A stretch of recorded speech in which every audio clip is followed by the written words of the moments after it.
father, right? Yeah, he's their father of the two sons, and there's kind of details about how he's coming back, but you can look that up on the internet. I didn't really research. I don't want to spoil anything, but yeah. So that's the last bit of news. Yeah, the news extension. Oh yeah. All right, and that moves us into our next portion of the show. And now it's time for the weekly recommendations. Chris? Okay. I went and got a chance to see If Beale Street Could Talk last week. Okay. I would highly recommend it. Beautiful, beautiful movie. Acting was fantastic, especially from Regina King.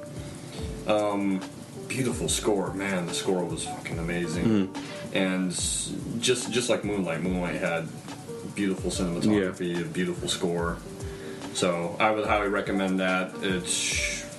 I think it went wide on the 4th. Okay.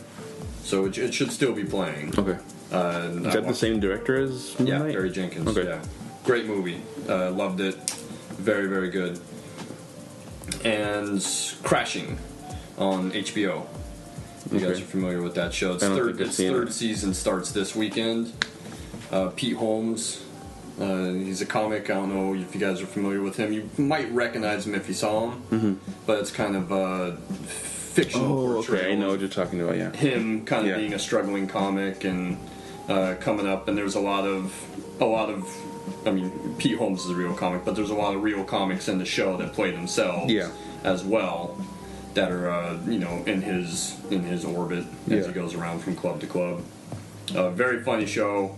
Really dig that. Its third season is going to start up on HBO this weekend, so check it out. Nice. Very nice. I'll go? Sure. That was all you had, right? Yeah, If Beale Street Could Talk and Crashing. Those are my two. Cool. So mine is HBO's True Detective. Okay. Yes. It was good, dude. Yeah. It strikes gold with the start of its highly anticipated third season. Mahershala Ali. Mahershala? Sorry. And Stephen Dorff star in a captivating new investigation spanning over several years. It's got a 74 on Rotten currently, and two episode premiere. Okay. They aired 2 episodes last Sunday.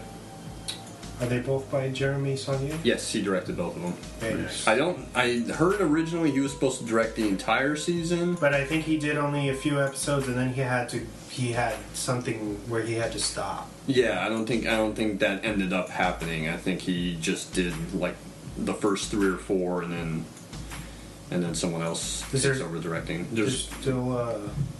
I don't know. I knew that he was supposed to do the entire season and then dropped out of doing all of them. I don't know who's going to step in and direct the other ones, but I'm pretty sure they go 8 episodes. Like, I think the first and second season were both 8 episodes, so I would assume that this would go 8 as well. I like that. It's kind of shorter, but they pack in. Every episode packs so much that you feel like you're watching a movie. You shouldn't need TV shows to be more than 10 episodes. 10 episodes, between 8 and 10 is a perfect number. Anything more than that, and it just starts dragging. I can agree. My opinion. And that was my one and only for this week. Okay. That was it? True Detective. Yeah. Watch it. Is Mahershala Ali or Stephen Dorff, are they really that mismatched in height? Did you see that? Yeah. When they were walking up to the house when the kids went missing? He makes Stephen look pretty short. Yeah, Stephen Dorff looked really short next to him, and I don't know if Stephen Dorff is that short and Mahershala Ali is that tall, or is that just, uneven ground? I'm not sure, man. When I was watching, I was like, whoa. I'm sure he's just a shorter guy, maybe. Yeah.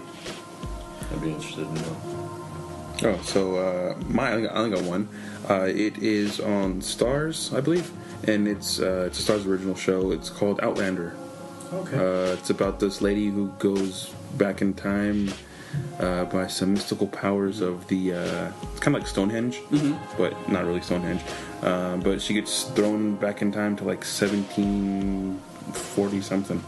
And she's trying to find her way back, but she's married, and then she ends up falling in love with a guy in the old times, in the past or whatever, and then she's kind of conflicted if she wants to stay or go back and continue her life where she's supposed to be. But This has been on for a while. It's on for a while. Yeah, it's like on its 4th season. It's like in the middle of its 4th season. I'm only barely finishing the 1st season. Okay. I saw the trailers for the new season a number of times while watching TV, and I was like, oh, I'll check this show out. It's pretty good. Nice. It's nice, yeah. I'll have to check it out. I have stars. So. Yeah. Cool. Is that it for... That's it, just my one. Cool. All right, so then we'll move into the next segment already. Oh, yeah. 5, 4, 3, 2, 1. And now for the movie focus of the week. All right, so tonight we're talking about Unbreakable. It's PG-13. It's from 2000. It runs at 1 hour and 47 minutes, and it's got a 69 on Rotten. The synopsis, or what I wrote. A security guard, David Dunn, struggles with finding his real purpose in life after surviving a catastrophic train accident. So, what are your thoughts on the film after watching it after all these years? This has always been one of my favorite movies. Mm-hmm. I love it. I think it's near perfect. Not quite perfect, but near. Now, I don't know if you guys are aware, like, how big The Sixth Sense was when that movie came out, because it was this huge, like, word-of-mouth hit. It opened fairly big, but then it grew and grew because everyone was talking about, oh my god, like, you watch this entire movie, you have no idea, and then they pull the rug out from under you, 2 minutes before the end of the film. But that was such a huge hit that everyone was, like, wondering, like, what's this guy going to do next? Yeah. So we did Unbreakable the following year, maybe 13 or 14 months after The Sixth Sense came out. Okay. And there was a lot of mystery around it. Now, you played the trailer at the top of the show, which is a good trailer because if you go back and watch it, it doesn't show you a whole lot. Most of the trailer is just the conversation with him and the doctor in the ER. Mm. And then a couple of quick scenes and Sam Jackson's, not voiceover, but his speech to David throughout the movie. So no one really knew what it was about. And I went into it, my best friend Joelle and I, we watched it opening night and loved it. And as soon as it was over, we both kind of looked at each other and said, oh, this is going to be a movie that a lot of people are probably going to hate because it's not The Sixth Sense. Yeah. But it's so good. I think it's way better than The Sixth Sense. Oh, you like it better? I like it a lot better. Okay. Not that The Sixth Sense is a bad movie. The Sixth Sense is a very good movie. Mm-hmm. But I like it just because it's... You mentioned it, like, it's a very quiet movie. It's very subdued. It, like, really takes its time getting into the characters. And it's... The reason why I wanted to do it was because James is a big comic book fan. Yeah. Like, it's a comic book movie that you obviously watching the trailer, no one knew that it was going to be a comic book movie. In disguise, yeah. You didn't know that until maybe, you might have caught on in the beginning with the opening titles that you're about to watch like a sneaky comic book movie instead. But it's a comic book movie that's based in reality. And that's why I think it's near perfect, because it's so good, and Bruce Willis and Sam Jackson are both so fucking good in the movie. Yes. And I think I was right back in the day that it was going to be very divisive because it's got a lot of haters. Well, but it's also a huge cult movie too. Yeah, I don't think it's weird because I don't think as a filmmaker he's not trying to win everybody over. He's just doing what he thinks are good stories, you know what I mean?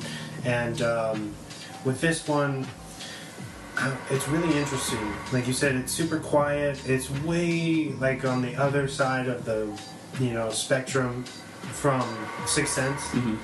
So, and when this came out, it's just he just has a knack for the weird, like, how do you say, like the twist endings.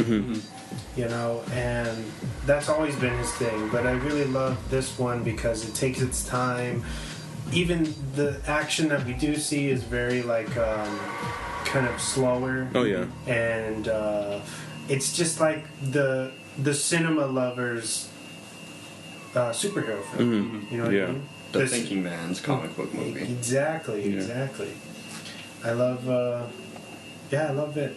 The one big thing, and I don't know if it's a flaw because there could be an easy answer for this, but if he had a phobia of water and he wore the kind of poncho as a as the way to protect him, why doesn't he cover his hands when he goes to True. Okay. When he goes to investigate the derailed subway cars inside the station or whatever. Yeah, you see him clearly grab the fence and he exposes his hands. And how does he shower and these things? So is it just large bodies of water, like the swimming pool? That's something that they kind of gloss over and they don't really... Because they take their time to answer all these other things subtly, like in a subtle manner. Yeah. But they don't ever really tackle that. So I would like to know if that was just a misstep in the writing, something that they forgot, or just something that they thought that wasn't needed. I feel like the poncho for David Dunn, or Bruce Willis's character, was more of a disguise choice rather than keeping himself from getting wet. Okay.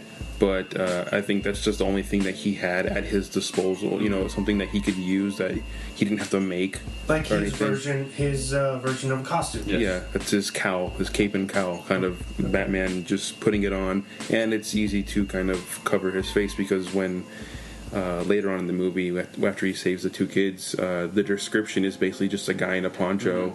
And his face from the nose up is covered, and all you see is his mouth, basically. And if you look closely in the article, they can't really tell you much about him because you can't really identify him because he's got the hood on. And his body's so covered, you can't tell if he's a fat guy or a skinny guy or a buff guy. Just, I think a poncho is a really good way to disguise your body type, pretty much too. Okay. But I do agree with. That is a flaw. If that wasn't his intentionally saying like, oh, this is his costume, like that's why he chose it, and but if that's not the case, then why didn't he have gloves on, or is it just large bodies of water that kind of weaken him, or? That's just how I interpret it. Because but it's also based in Philadelphia. Yeah. So I don't know. Yeah. But, so Chris gave us our thoughts. What are your thoughts? So for me, I remember seeing this movie, I think me and my grandparents rented it from Blockbuster on VHS. And what year did this movie come out? 2000. 2000? Okay, so I was probably like 10 or 11. But for me, I thought this was an insane movie. Even at 10 years old, I thought it was like super cool. Like this guy's a superhero, but it's so grounded and real. Like the scene where he's lifting weights with his son, or his son's helping him, and he's struggling to lift the weights. He's not like Superman where he's picking it up with one finger or anything. But you can tell the more he puts on, the more he can keep going. And I just thought that was just something cool, and those little scenes like that with him and his son are I thought were really awesome back then, because he's like, how much did you put on this time? And he kind of creeps over and he's like, all of it. And like, we don't have any more. There's nothing to do. I thought those scenes were really cool, and just really how grounded it was, and the whole story of how if there's a guy who can break really easily, there's the other side where a guy can't be broken at all. He's unbreakable, which is the name of the title. But I feel like the movie still holds up now. Oh yeah. Definitely. Yeah. There's no special effects that kind of show you it's dated or. Yeah, everything's practically done, because even the how do you say, the violence? There's no real violence. It's just kind of